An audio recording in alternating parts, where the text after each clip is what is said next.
What's going on, everyone? Austin John Plays here, and today we're going to be going over how you can get pristine weapons from the depths and hunt specific weapons that you want in Tears of the Kingdom.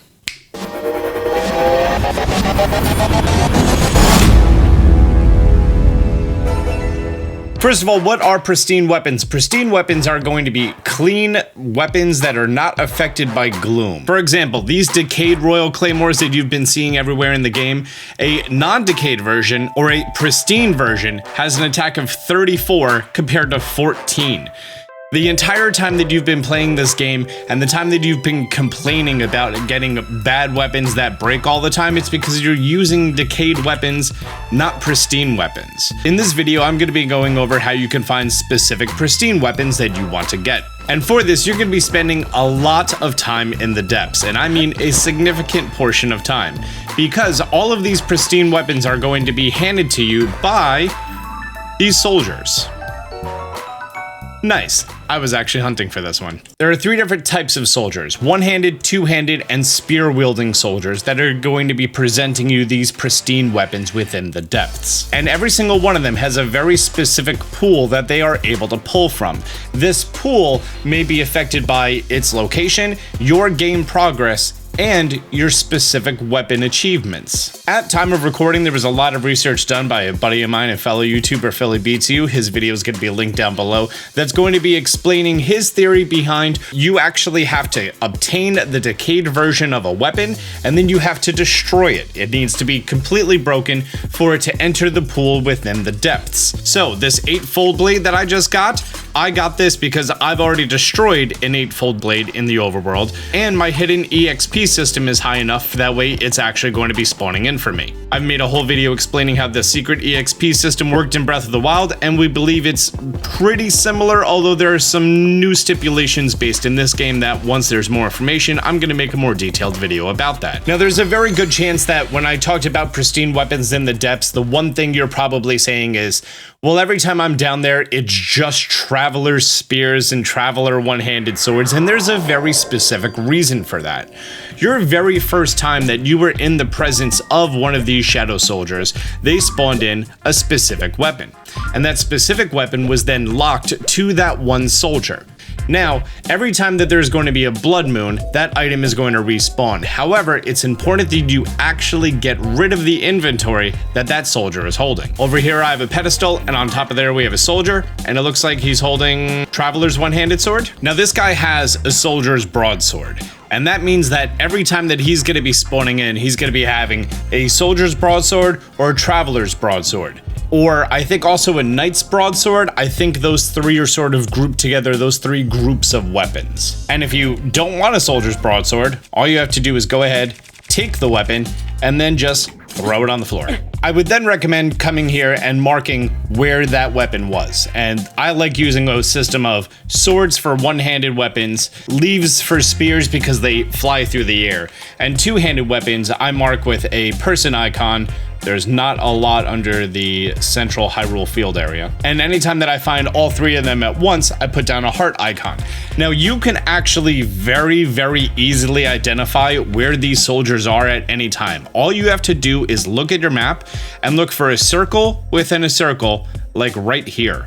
This is going to be a soldier presenting a weapon. What I just said as far as when a soldier renders in, that means that if you haven't ever gone to that soldier, he's never had a weapon assigned to him. And you can go over there and you can find out what he's going to be having. And through a method of save spamming, you can actually find a very specific weapon you're looking for. In order to find Gerudo weapons, you need to make your way to the Gerudo area. Now, I'm going to use Hero's Path mode to see exactly where I have and have not been in the depths. And you can see right here that I made a big old path going between a bunch of these very specific weapons just from what I observed on the map.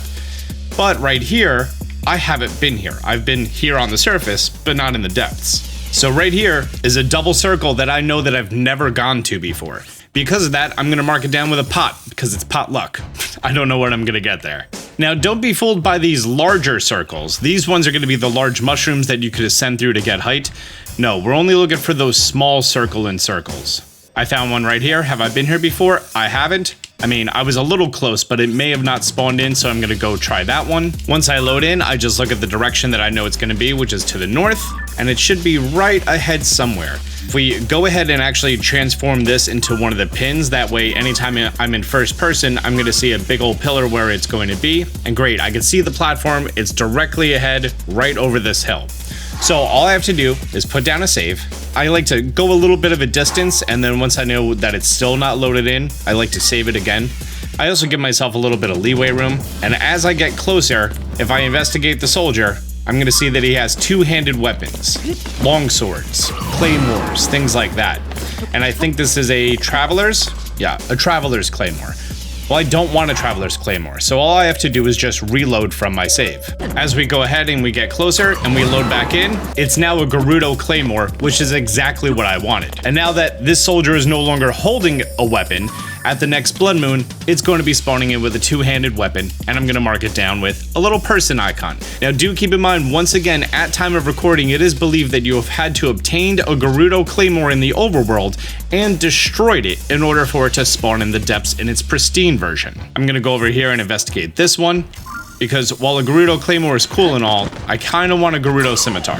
In my mind, I want the Gerudo one-handed weapon, I want the Zora spear, I want the Goron two-handed weapons, and I want the Rito bows, although you're not going to find bows down here. I don't really like the Rito weapons in this game. Yes, it's wind elemental, and it pushes enemies back a little bit, which is cool, but I don't find that to be too useful. You may. It's your own experience. Let's go ahead and drop down a save right in front of this pedestal. Nope, this is another two-handed. So they have a Traveler's Claymore. All I have to do is load from my hard save Traveler's Claymore for the second time. I've loaded this Traveler's Claymore in 5 times, and it's always going to be the exact same weapon, and it's not the weapon I want. So I'm going to go ahead, take it from him, and I'm going to yeet it off. Then I'm going to come here, I'm going to mark it down that it's a two-handed weapon.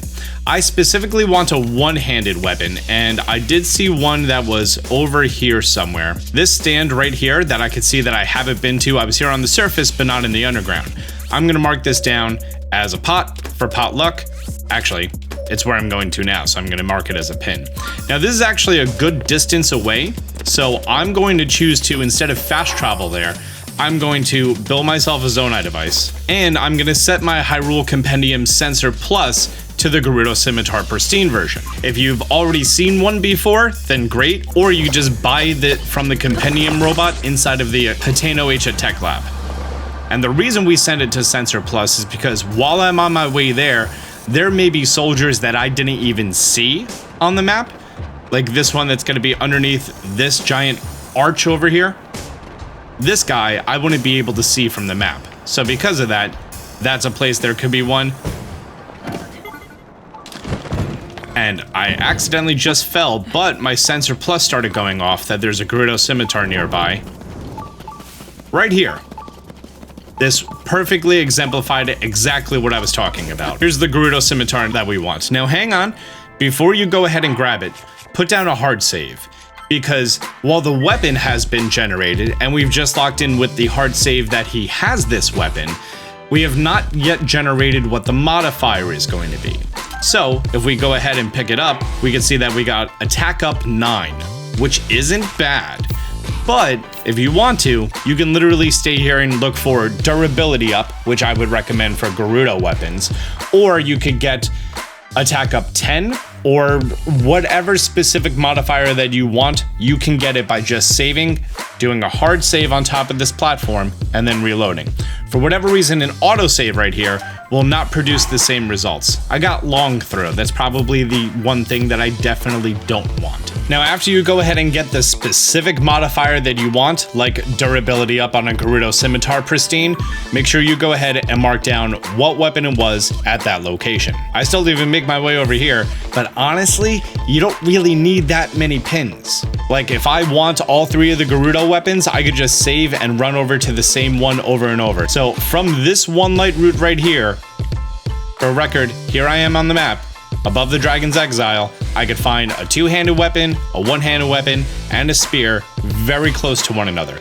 And then I also have 3 more chances at a Gerudo Scimitar. So if I want to be lazy and just fly around real quick, I have 4, 5, 6, 7 chances at a one-handed Gerudo Scimitar, or if I want to do the reload, I could do that. And as you could probably imagine, all of these specific races of weapons are going to be located near their homes. So from the Rito village, while you're underground, all you have to do is find a light route that there's going to be some soldiers handy, look at your path, see if you haven't gone there yet, and if you haven't gone there, like this perfect example, go ahead and mark down a pot and explore it. I'm not going to do the Rito because I have no use for that. Underneath the Great Deku Tree is where you're going to be able to find the Forest Dweller's weapons, including the Forest Dweller's Spear and the Forest Dweller's Sword. I believe there's only the 2. Yeah, here's the Forest Dweller's Sword. Here's the Forest Dweller's Spear Pristine, but there's no claymores or two-handed weapons. Okay. For Goron weapons, which are some of the best ones that you can get for fighting stone taluses and frocks because they require you to destroy the ore deposits anytime that you're under the Elden region. So all you need to do is look at where they're going to be. Also, there's a whole bunch right around the Death Mountain crater. There's going to be a bunch of them. These 3 I haven't explored, although I have been this way before. I haven't been to this one yet. Let's go ahead and explore that. Hopefully, it's a two-handed weapon. And now I'm close, but not too close to spawn the soldier in. I'm gonna go ahead, drop down a hard save, and he has spears. There's no Goron spear, so resetting on him is going to be pretty much useless. But let's go ahead and see if I actually did these other 2. I may have already grabbed them, I may have already claimed them, or it was before the last blood moon. They're literally right out here in the open, so I might as well go ahead, save, and try it, right? And as we approach, we can see he does in fact have two-handed weapons. Perfect. That looked like a Traveler's Claymore. I'm going to reset my game and go over to him again. After reloading 8 times, he had the exact same weapon all 8 times, so clearly this is one that I haven't removed his inventory since the last time I saw him. Pick it up, toss it into the lava. Mark it down that it's going to be a two-handed weapon, which is definitely one of the ones that we want, and we move on to the next one. It's as simple as that. Now do keep in mind, you gotta break an original one, and I know that you could definitely find one in the overworld. This one platform right here. So from the shrine on top of Death Mountain, directly west on this one little platform, you are gonna be finding a boulder smasher there. It's gonna respawn every blood moon. It's gonna be super easy, barely an inconvenience. After several reloads, it has never changed from being a soldier's claymore, so I know for a fact that there's no chance that it's going to be my Goron weapon. So we're gonna take it and we're gonna throw it into the lava. But I'm gonna mark down that it's a two-handed one, and next blood moon I'm gonna come back. Now I've already gone through and marked the rest of these, and for me specifically, I reloaded from right here, and I was able to check both of these fairly quickly. So you just repeat this until we get a better weapon. As I approach, I can clearly see that that's not a Traveler's Claymore or a Soldier's Claymore. I had 4 Traveler's Claymores, 3 Soldier Claymores, and now, finally, a Cobble Crusher. And doing that, I was able to go ahead and get myself the Cobble Crusher durability up that I wanted. When it comes to Zora weapons, that's going to be underneath Zora's domain, which I'll admit is going to be a little bit cumbersome for you to navigate because of all the height and terrain changes. But we do have this one handy one right here, right next to the Muktarok platform. Let's go ahead and try this one out. And I'm specifically looking for a Zora Spear. The Zora Spear, you can upgrade that to the Light Scale Trident if you want, or you just keep it as a Zora Spear, which is great anytime that you're wet. As soon as I loaded in, it was there. This one is too close to the light route, so because of that, you would actually need to be further away or put down a hard save and then fast travel back here every time to try to reroll this weapon. But as you see, right underneath the Zora area, Zora Spear. And you obviously want to go ahead and mark that as the specific weapon it is, and great. I've actually found a few of them. I found a two-handed, a one-handed, and a Zora Spear over here. If you're looking for them in the overworld, there is this small pond right here that there is a Lizalfo wielding one, and then there's also going to be a one-time chest with one. And I think there's one just randomly on the floor, or maybe I'm thinking of the Lizalfo one, I don't remember. The Zora Sword and Longsword, right over here where Gerudo was in Breath of the Wild, there's going to be one Lizalfo with the Zora Sword and one Lizalfo with the Zora Longsword. We covered the Gerudo, we covered the Zora, we skipped the Rito because it's not great. 8-fold blades and 8-fold long blades are going to be underneath Kakariko Village because those are Sheikah weapons that are now yielded by the Yiga, which makes sense.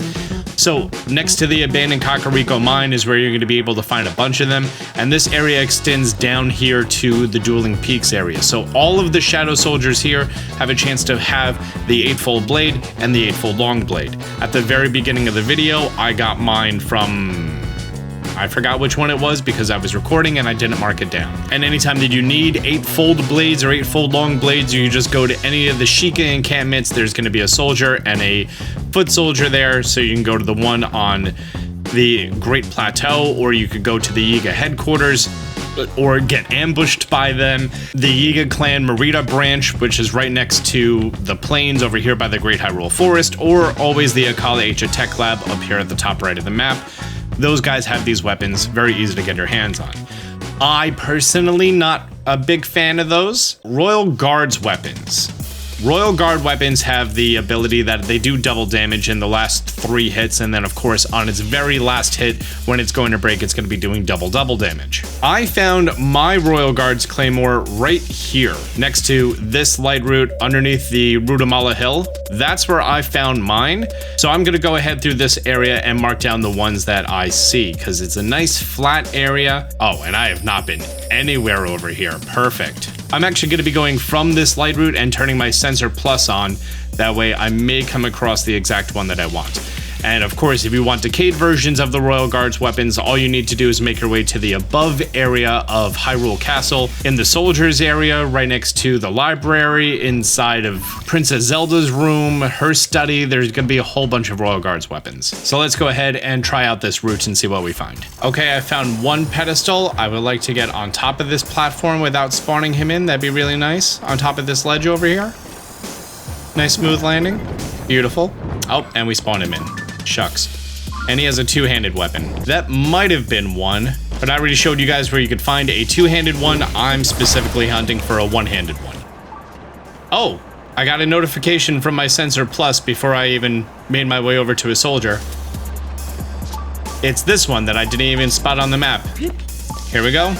Royal Guard Sword Pristine. Now I'm gonna go ahead, drop down a hard save right in front of it, because I specifically would like attack up on this. And after 3 or 4 resets, I was able to get myself attack up 10, which is fantastic and significantly faster than doing the whole rock Octorok thing. So that is a Royal Guard's sword, and now the only thing left would be a Royal Guard spear, if that's something that you want. From this platform that I'm at, I'm actually right above one, so I'm gonna go ahead, drop down. Oh, and he is spear wielding. Great. That's a Traveler's Spear. Let's go ahead and reload the game. Traveler's Spear 2 times in a row, 3 times in a row. I got a Soldier's Spear, so it is changing. Oh, there we go.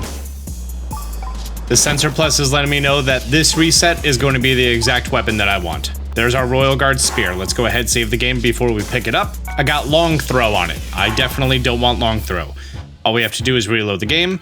And if your inventory is already full, and if you don't have the weapon yet, you're going to get that nice little prompt that way you don't have to go to the inventory screen, which is always handy. Long throw again, durability up. I mean, to be honest, I don't actually plan on using this weapon, so I'm just going to go ahead and grab it. And there we go. There's the Royal Guard's sword, Gerudo scimitar, 8-fold blade, Zora sword, the Cobble crusher. I showed you where you get the Gerudo claymore and Gerudo spear, how you get the Royal Guard's claymore and spear, and also the Zora spear. And then also if you want the Zora longsword, go for it. I also went over where you can find the Forest Dwellers weapons, which is underneath the Korok Forest, Great Hyrule Forest. There is also the boomerang that you can get next to the Forgotten Temple. So underneath here is where you're going to be able to get the boomerang. I feel like you should also be able to get it underneath Lurelin Village, or maybe that Zora weapons. I actually haven't gone here and checked out what these soldiers are going to be yet, so you might find them there as well. Maybe. I don't know. Let me know in a comment down below. That's all the major classes of pristine weapons that you're going to want to find down here. I hope you found this information helpful. If you did, do me a favor, hit the thumbs up button down below. If you're new to the channel, consider subscribing, turning on notifications. Until next time, Austin John out.